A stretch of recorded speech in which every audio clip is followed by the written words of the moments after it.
नमस्कार दोस्तों, स्वागत है आपका एक बार फिर आपके अपने YouTube चैनल आर के सागर यूनिक स्टडी में। तो दोस्तों, आज की क्लास में मैं आपको बताऊंगा जो संस्कृत में गद्यांश होता है और जो पद्यांश होता है उन्हें आप कैसे ट्रिक के माध्यम से सोल्व कर सकते हैं। यदि आपको संस्कृत की हिंदी ट्रांसलेट करनी नहीं आती है तो चिंता करने की बिल्कुल भी आवश्यकता नहीं है, क्योंकि मैं ऐसी रामबाण ट्रिक लेकर के आया हूं कि आप जो 15 के 15 क्वेश्चन जो होते हैं पैराग्राफ के, अनुच्छेद के, संस्कृत के, वो आपको निश्चित रूप से मिल जाएंगे। बस आपको क्या करना है, आपको वीडियो को पूरा देखना है, अंत तक देखना है। और यदि आपको वीडियो अच्छी लगे तो वीडियो को लाइक करना है और ज़्यादा से ज़्यादा अपने दोस्तों में शेयर करना है। साथ ही आपको ये भी बताना है कमेंट के द्वारा कि आपको हमारी ये ट्रिक कैसी लगी। और एक बात मैं आपको बता दूं, अब तक की जितनी भी मैंने क्लासेस कराई हैं सभी क्लासों में मैंने जो हिंदी है उसको अच्छे से एक्सप्लेन किया है, लेकिन ये पहली क्लास ऐसी होगी जिसमें मैं हिंदी एक्सप्लेन नहीं करूँगा, सिर्फ ऐसे आपको पढ़ाऊँगा। मान लीजिए आपको जो संस्कृत बिल्कुल नहीं आती है तो आप कैसे उसे सोल्व करेंगे, तो आप क्या करें, आपको जो है वीडियो को अंत तक देखना है। साथ ही अगर आप चैनल पर नए हैं तो चैनल को सब्सक्राइब जरूर कर लेना है, जो बेल आइकन है उसको प्रेस कर लेना है, वो जो ऑल वाला जो नोटिफिकेशन का ऑप्शन होता है उस पर क्लिक कर लेना है, तभी आपके पास सभी जो वीडियो है उनका नोटिफिकेशन पहुंचेगा, अन्यथा नहीं पहुंचेगा। चलिए शुरू करते हैं। तो देखिए, इसमें जो क्वेश्चन है ये है 91वां।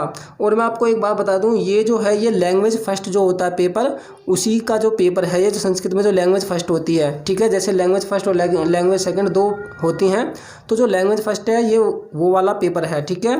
तो देखिए, इसमें जो गद्य और पद दोनों आते हैं उन्हें आप कैसे सोल्व करेंगे। तो देखिए, इसमें जो क्वेश्चन है वो 91 है, 91 से स्टार्ट है। नर्मदाया अपरम नाम अति अनुच्छेदे प्रयुक्त तचित्वा लिखत, ठीक है। अब मान लीजिए आपको इसकी हिंदी नहीं पता कि इसमें इसकी हिंदी है क्या, लेकिन आपने यहाँ पर क्या देखा है, आपने यहाँ पर देखा है अनुच्छेद लिखा है, ठीक है। क्या लिखा है? अनुच्छेद। और प्रयुक्त भी आपने लिखा, तो प्रयुक्त का मतलब जो प्रयोग हुआ है, इसका मतलब तो आपको पता भी होगा। चलो नहीं पता तो मैं आपको बता देता हूँ, इतना आप याद रख लेना, ठीक है। तो इसमें अब ये कह दिया कि जो अनुच्छेद है उसमें जो प्रयोग हुआ है इनमें से शब्द इनमें से कौन सा है, ठीक है। तो अब आपको देखो करना क्या है, आपको ये देखना कि इन चारों के चारों ऑप्शनों में से इस अनुच्छेद में कौन सा प्रयोग हुआ है। अब इन चारों ऑप्शनों में से जो भी ऑप्शन जो है, जो शब्द अनुच्छेद में प्रयोग हुआ है वही आपका आंसर होगा, ठीक है। सिर्फ आपको इन चारों में से सिर्फ एक ही जो है अनुच्छेद में प्रयोग हुआ मिलेगा, बाकी के 3 नहीं मिलेंगे, ये मेरी गारंटी है। चलिए देखते हैं अब इसमें से कौन सा जो है जो अनुच्छेद में प्रयोग हुआ है। तो चलिए देखते हैं। तो पहले शुरुआत करते हैं हम रेवा से। तो देखिए यहाँ पर ये रहा रेवा, ठीक है।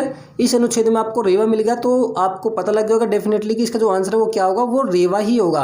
और चलिए बाकी के ऑप्शन में दिखा देता हूँ कि इस अनुच्छेद में है या नहीं है, नहीं तो बहुत से स्टूडेंटों के डाउट हो रहा होगा कि हो सकता है कि बाकी के जो ऑप्शन है वो भी इसमें हो। तो देखिए ऐसा नहीं है, वो आपको देखने के लिए नहीं मिलेंगे।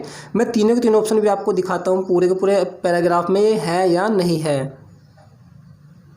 तो देखिए जो बाकी के 3 ऑप्शन है शेष, वो हैं तटम, सिंही, सुताल। ये 3 ऑप्शन आप देखते हैं, तीनों के तीनों ऑप्शनों में से कोई सा और दूसरा तो इस पैराग्राफ में है या नहीं है। तो चलिए देखते हैं। तो देखिए इसमें तटम, सिंही और सुता, इन तीनों में से कोई सा तो नहीं है। तो देख लीजिए, अब हम एक ही लाइन का देखते चलेंगे।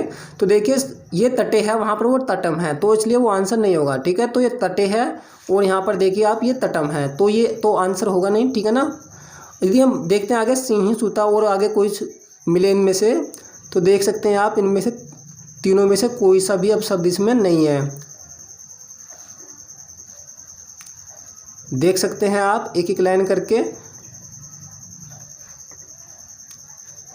इन तीनों में से कोई सा भी शब्द नहीं है, ना तो तटम है और न ही सिंही है और न ही सूता है। आप देख सकते हैं। तो आपने देख लिया, ये पूरा का पूरा पैराग्राफ हो गया। और आप देख सकते हैं कि आपने कितनी जल्दी जो उसका आंसर है उसको ढूंढ लिया है, ठीक है। तो देखते हैं क्वेश्चन नंबर 92, 91 आपको समझ आ गया होगा, ठीक है। बस अब आपको क्या करना है, जो चारों के चारों ऑप्शन है वो देखना है, उनमें से कौन सा ऑप्शन जो है आपको अनुच्छेद में मिलता है, यदि इस प्रकार का कोई क्वेश्चन है तो। इसके अलावा मैं आपको अब इसकी हिंदी बता देता हूँ। वैसे इसमें क्या कहा था, इस क्वेश्चन में कहा कि जो नर्मदा है, नर्मदा का दूसरा नाम भी इस अनुच्छेद में प्रयोग हुआ है, छांट कर लिखिए, ठीक है। तो नर्मदा का दूसरा नाम इसमें कौन सा है, तो देखिए वो होगा रेवा, ठीक है। तो ना तो इसमें तटम है, ना ही सिंही है और ना ही सूता है, ठीक है। तो जो अनुच्छेद में जो प्रयोग हुआ है दूसरा नाम, वो आपको देखना था, तो आपको मिल गया रेवा, ठीक है। ट्रिक आपको समझ आ गई होगी। तो चलिए देखते हैं क्वेश्चन नंबर 92। तो ये है क्वेश्चन नंबर 92। अमरकंटकम नाम पर्वत कुत्र अस्ति। तो आप ये पूरी की पूरी लाइन देख के ये कहाँ पर है, इस अनुच्छेद में, इस पैराग्राफ में। चलिए ढूंढते हैं। तो देखिए ये रही पूरी की पूरी लाइन, अनूपपुर मंडले अमरकंटकम नाम पर्वतो अस्ति। तो ये पूरी की पूरी लाइन मिल गई है। तो देखिए बानवे वाला जो क्वेश्चन है ये रहा, अमरकंटकम नाम पर्वत कुत्र अस्ति। तो अब आप देखिए कि जो पूरी की पूरी लाइन है उनमें से उसमें से कौन सा ऑप्शन है। तो देखिए ये है वो पूरी लाइन, अनूपपुर मंडले। ठीक है, तो अब आप ये देखिए कि इन चारों ऑप्शनों में से कौन सा है जो इधर है। ठीक है, तो यहाँ पर आप देख सकते हैं ना तो प्रभाम मंडले है, ना ही सरगालस्य गुहायाम है, ना ही नूपुर मंडले। तो कौन सा है, जो सेकंड वाला ऑप्शन है ये है अनूपपुर मंडले। तो आंसर कौन सा होगा अब इसमें, तो आंसर हो जाएगा सेकंड वाला ऑप्शन। ठीक है, 92 का होगा सेकंड ऑप्शन। और यदि हम बात करें 91 की, कौन सा होगा, फर्स्ट ऑप्शन यानी रेवा।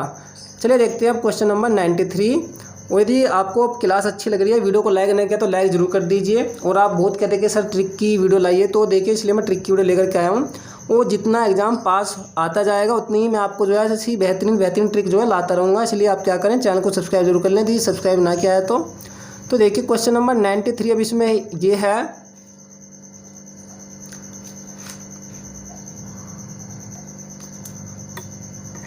इसमें है डिंडोरी स्थानात् इत्यस्य कृते कह शब्द है अनुच्छेदे प्रयुक्त त्यजित्वा लिखत।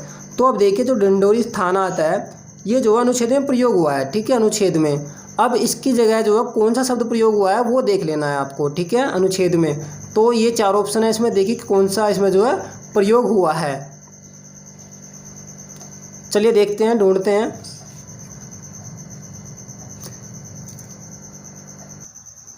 तो देखिए उन चारों में से जो इसमें प्रयोग हुआ है अनुच्छेद में वो हुआ है डिंडोरीत है।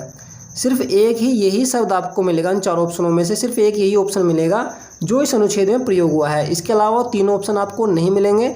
तो इसलिए जो आंसर कौन सा हो जाएगा, यही वाला हो जाएगा, डिंडोरीत है। तो देखिए ये रहा ऑप्शन,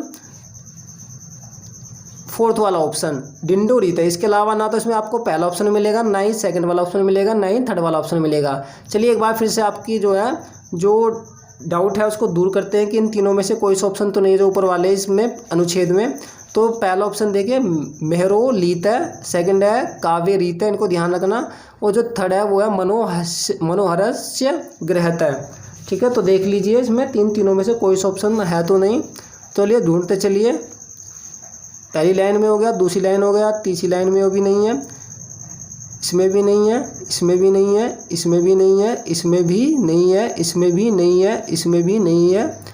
और इसमें कौन सा, सिर्फ एक वही है डिंडोरीत है जो कि हमें ऑप्शन में मिल रहा है। बाकी देखते चलिए, और किसी भी लाइन में आपको उन तीनों ऑप्शनों में से कोई सा भी नहीं दिखाई देगा।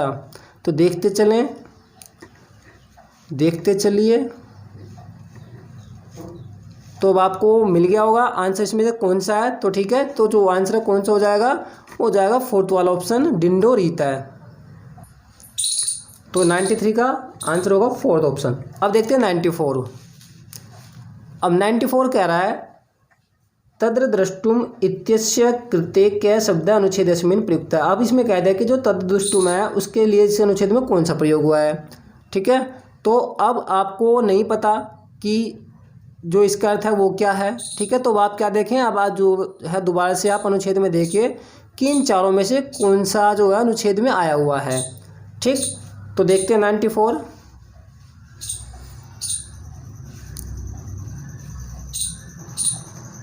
तो देखिए केवल आपको जो है जो फोर्थ वाला ऑप्शन है तदवलोकनार्थम, यही वाला देखने को मिलेगा।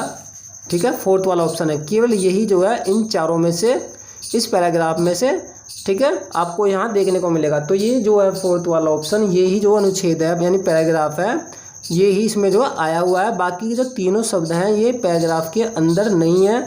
ठीक है, चाहे तो आप उसका स्क्रीनशॉट जरूर ले लें और बाद में भी आप देख सकते हैं। ठीक है, तो आंसर इसमें कौन सा होगा, आंसर होगा फोर्थ ऑप्शन।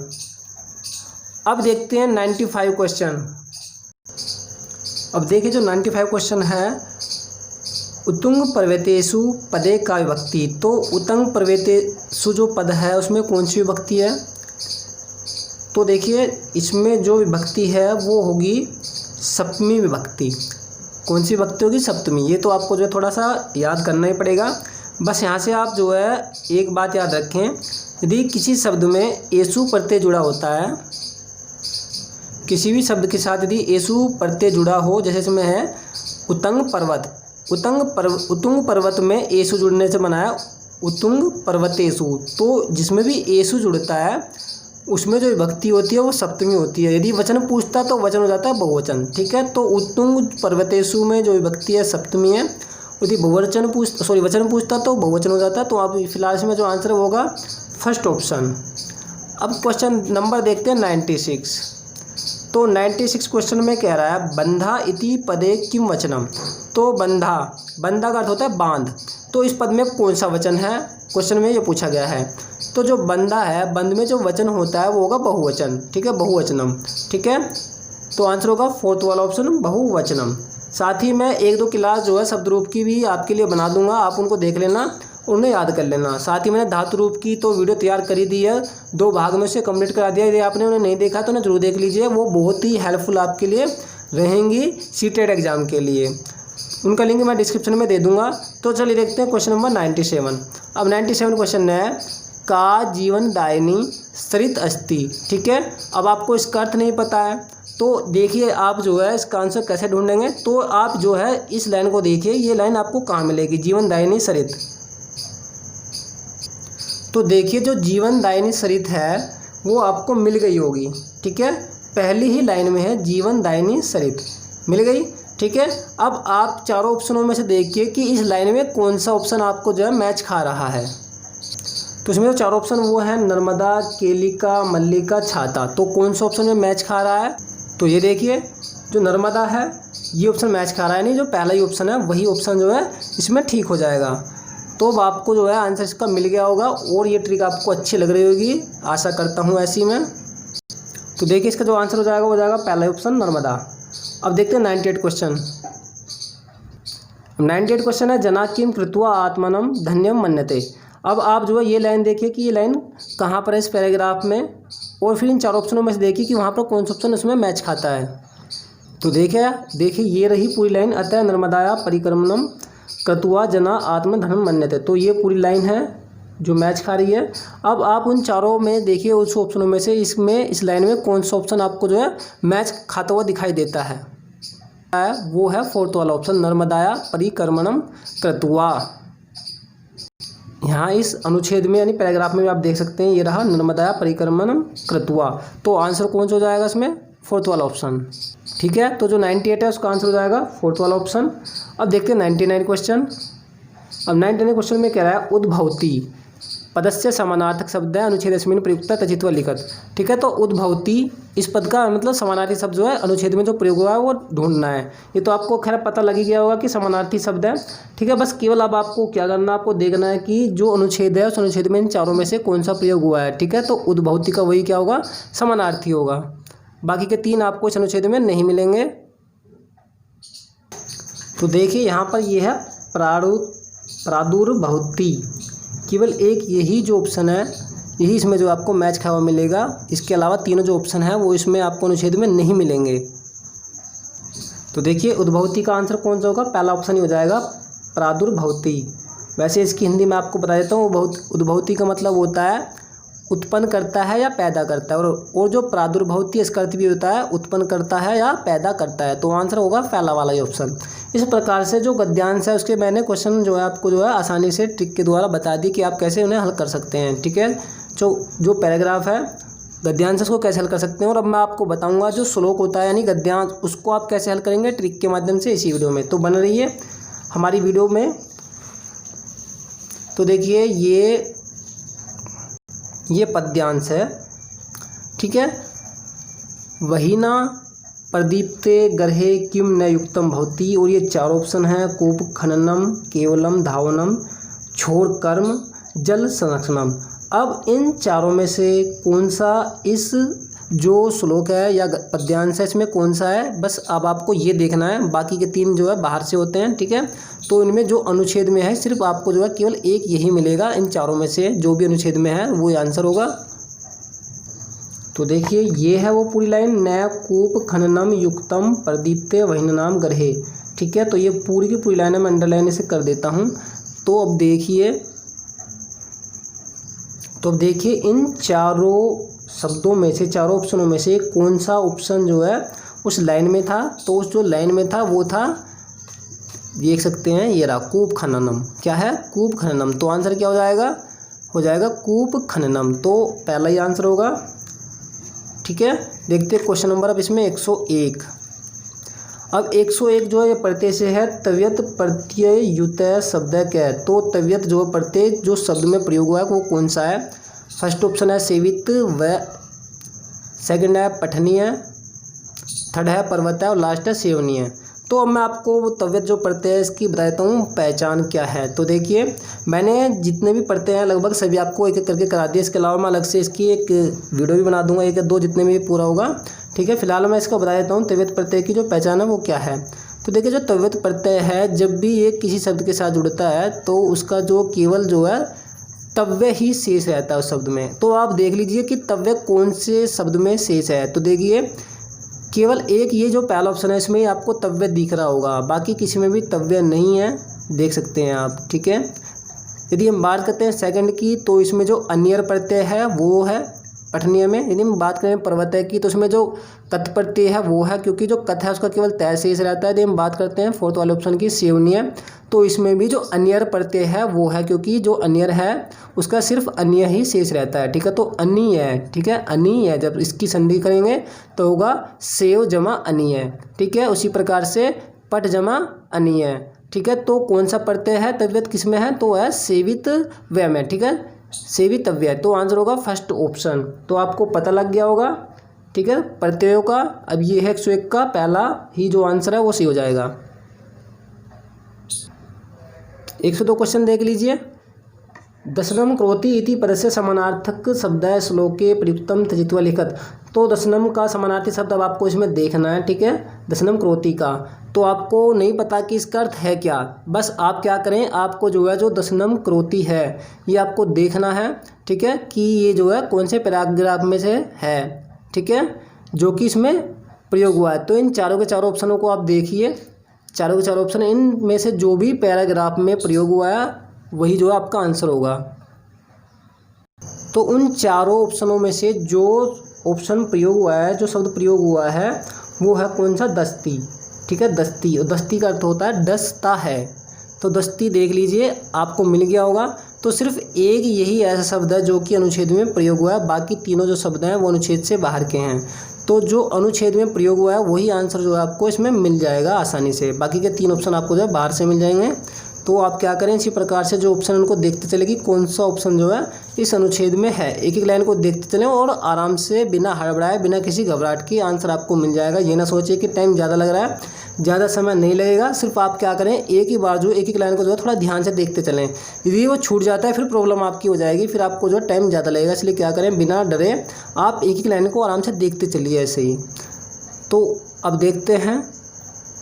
तो ठीक है, दशनम करोति क्या हो जाएगा, इसका आंसर हो जाएगा सेकंड वाला ऑप्शन, दस्ती। ठीक है, तो दशनम करोति यानी कि डसता है, तो इसका समानार्थी शब्द क्या होगा, दस्ती। डसता है। इसके अलावा आप देख रहे होंगे इसी में 10 है और इसमें भी 10 है। ठीक है, मैक्सिमम ज़्यादातर जो है कुछ क्वेश्चन जो है ऐसे ही होते हैं समानार्थी के या पर्यायवाची वाले जो होते हैं कि दोनों में जो है कुछ कुछ जो है सेम हो जाता है। इसके अलावा आपको मैंने ट्रिक तो खैर बता ही रहा हूँ। अब देखते हैं क्वेश्चन नंबर 103। अब 103 देखिए, यस्मिन स्थाने। तो जो यस्मिन स्थाने है इस पद के लिए जो कौन सा शब्द श्लोक में प्रयोग हुआ है। ठीक है, अब आपको मान लीजिए इसका अर्थ नहीं पता यस्मिन स्थाने का क्या है। ठीक है, तो अब आप क्या करेंगे। ठीक, तो देखिए आप देखते चलिए इन चारों में से कौन सा जो श्लोक में है प्रयोग हुआ है, अनुच्छेद में प्रयोग हुआ है। ठीक है, पैराग्राफ में। तो देखिए चारों के चारों में से तो ये श्लोक देखिए, यस्मिन देशे न सम्मानो न पितृना च बांधवा। तो देखिए केवल जो यस्मिन देशे है, केवल यस्मिन देशे ही जो है इस अनुच्छेद में प्रयोग हुआ है, बाकी जो तीनों ऑप्शन है वो बाहर से हैं। ठीक, तो अब आंसर इसमें कौन सा होगा, वो होगा सेकंड वाला ऑप्शन। ठीक है, क्योंकि हमें अनुच्छेद के आधार पर जो है चलना पड़ता है, जो अनुच्छेद में होता है वही आंसर हमको लगाना पड़ता है, कोई बाहर से आंसर आपको नहीं मिलेगा।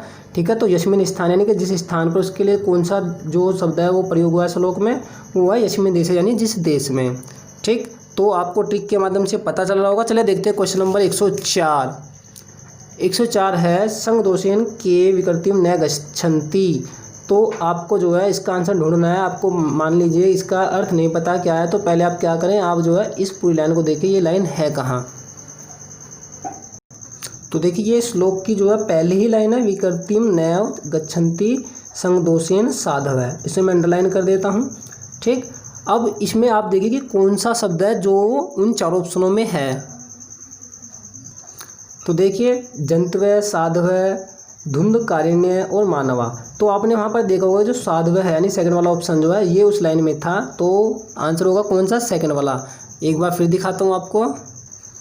तो देखिए ये रही पूरी की पूरी लाइन, विकृतिम नैव गच्छन्ति संगदोषेन साधव है। ठीक है, अब आप देख रहे होंगे मैंने बिना हिंदी ट्रांसलेट किए क्वेश्चन के आंसर जो है आसानी से आपको जो है सोल्व कर दिए, इनके क्वेश्चन जो है उनको सोल्व कर दिया है, आंसर आपको मिल रहे होंगे। चलिए अंतिम क्वेश्चन देखते हैं। अंतिम क्वेश्चन जो है वो ये है, केशाम मनसी वत्सी कर्मणि च एक्यम भवति। इसका अर्थ मान लीजिए आपको नहीं पता, बस आप क्या करें, आप ये लाइन देखिए इस अनुच्छेद में, इस पैराग्राफ में यानी इस श्लोक में या पद्यांश में, जहाँ ये कहाँ है।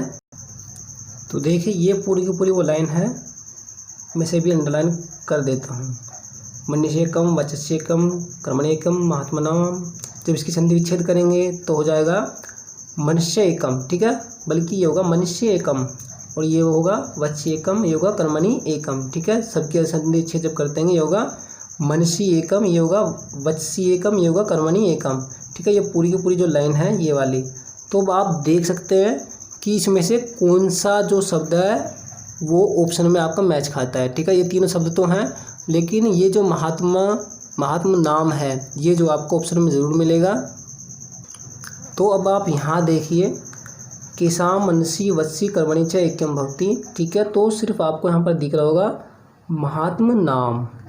ठीक है, महात्मा नाम। बाकी वहाँ पर आपने देखा था ना, तो ये है किरण का नाम और ना ही फल क्रेत्र नाम और ना ही है दुंदुभी नाम। तो इनमें से क्वेश्चन है कौन सा है, पहले जो ऑप्शन है वो, तो आंसर होगा फर्स्ट वाला ही ऑप्शन।